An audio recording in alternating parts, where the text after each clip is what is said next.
6, a helping hand with your land. Neil from Essex here with another 3-Minute Thursday. Today we're going to have a short conversation about the different types of hydraulic rear remotes and how they function.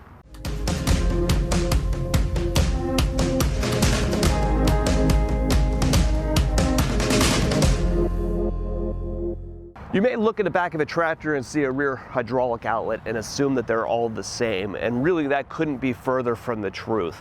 There's a lot of different styles of valves and how they work mechanically, and a lot of different hydraulic systems that are pumping the oil through these valves. And some of these differences can be really important depending on the types of implements that you're choosing to put behind your tractor.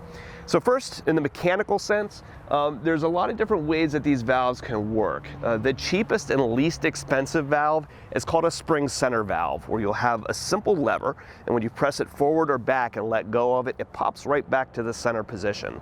Those valves are the most mechanically simplistic, and thus they're the least expensive. So spring center valves can often be about half the price of the more deluxe counterparts that you sometimes will see on other tractors.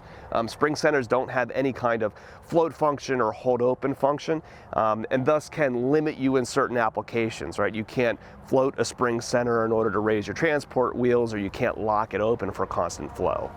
So there's two types of detents that you can have in a rear remote. And the first of those types will be a float detent, right? Where you push the spring center valve forward and you'll feel a pop, and it goes over top of a detent ball and holds the valve in a forward position. Now, when you pop into that detent, you're going into what's known as float. And when you're in the float position, essentially you're just opening this thing up so the oil can freely flow from one side to the next without any kind of pressure flowing through it from the tractor.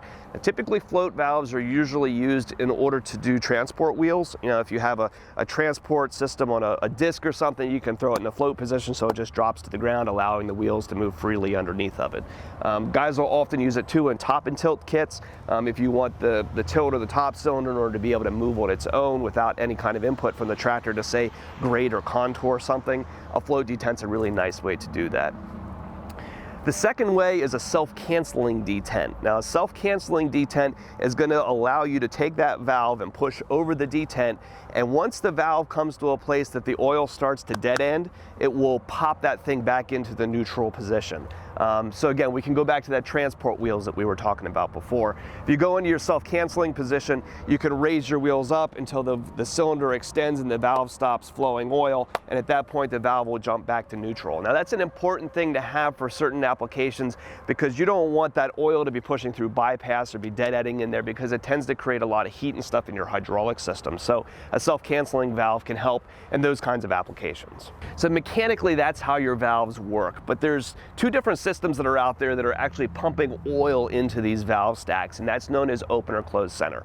Open center systems are typically found on most tractors under about 150 horsepower, and you have a simple gear pump that's running and pumping oil, and the oil is going to go out the path of least resistance. So if you start using multiple functions on here at the same time, the oil is going to go out whichever function is the easiest for it to flow out of, and that can cause some unpredictable behaviors when you're doing complex operations.